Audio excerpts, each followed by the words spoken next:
Good afternoon, guys. Coach Nick here along with Coach TJ, and today we're going to cover how to increase your shoulder internal rotation.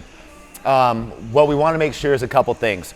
First off, we're going to cover what internal rotation is. So if we come up into like this 90-degree position, internal rotation is rotating the shoulder this way, and then external will be like rotating it back, okay?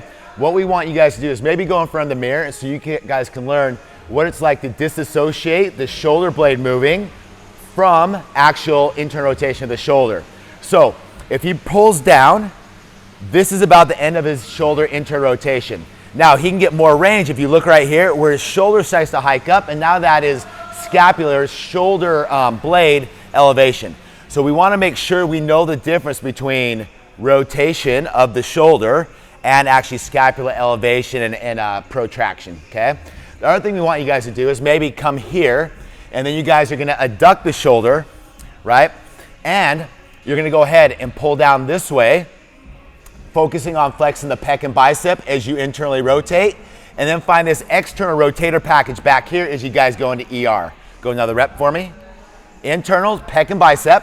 External, find that rotator package back here. So that's kind of your test. You can relax. That's kind of your test or your prep for this next piece, which is where you'll make all the gains. So what we're going to do is we're going to have TJ lie down, side lying. Now, scoot back a little bit so we'll make sure we're on our line, the talent line. Okay, so what we want to do is I want to make sure TJ's sitting like his knees are like in a chair. And then I want to make sure he's actually pulling himself up over his shoulder blade. Now, what I like to do here for my clients is I'll have them pull, retract that shoulder blade away from me, okay? And then I'll have them on their head, and I want to make sure they shift their entire body up this way so that the ear is far away from the shoulder. We don't want to have any of this, and that's why I had you guys test this first. Now, to start with your pelvis contraction or how we're going to start gaining range, I'm going to have TJ irradiate tension by grabbing a ball, okay? So he's going to come here. Now what I want to do is I'm going to have him use his active range, right, of what he can pull down. He's going to take his other hand, place that on the bicep, okay? And now his top hand becomes the wall.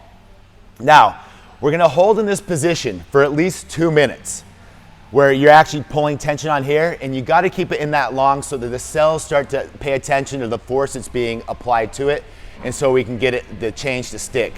Now, what I want him to do, if this is the end of his rotation here after 2 minutes, he's going to start applying tension of trying to drive out of the stretch. So he's bringing this bottom hand and driving it into this top elbow, but he's not going to let the elbow move. This top piece is a wall, and he's not going to let that move. So he's going to start building up tension, trying to come out. It's an isometric contraction.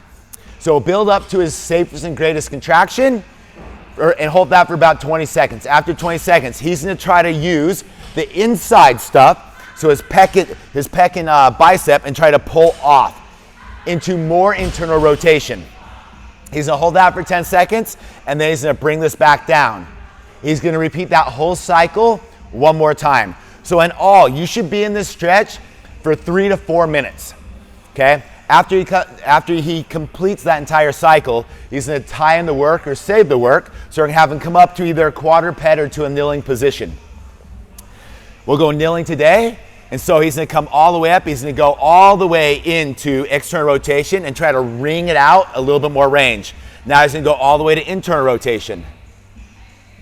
Wring out the range, making sure he's not going to scapular elevation or protraction, and then pulling it back. Do 5 reps there, then we'll have him go back to this way. Pull in, fire that pec and bicep, rotate back out, and find that rotator package back here. Do that, try that for a couple weeks, and let us know how it goes.